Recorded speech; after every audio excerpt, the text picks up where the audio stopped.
Jeg hedder Anna Hansen, og jeg spiller Marina Gråbøl, teaterkompagniets største diva. Og hun har selvfølgelig fået hovedrollen i Romeo og Julie, og hun er verdens bedste skuespillerinde.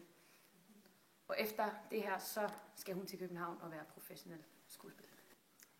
Jeg hedder Thomas, og jeg spiller Mads Vejle, og Mads Vejle spiller Romeo i Harald Blåtands teaterkompagni.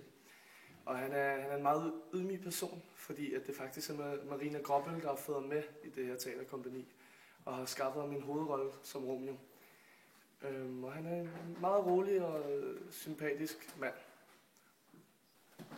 Jeg hedder Signe Kellerup, og jeg spiller journalisten Cecilie Dahl Andersen fra avisen Nyt i Byen. Jeg spiller en journalist, som skal dække premieren, og jeg er meget afhængig af at få en rigtig, rigtig god historie til min avis, for ellers så bliver jeg fyret. Jeg hedder John, og jeg spiller Jesper Strandby, som er produktionsleder på stykket i Harald Blåtands teaterkompagni.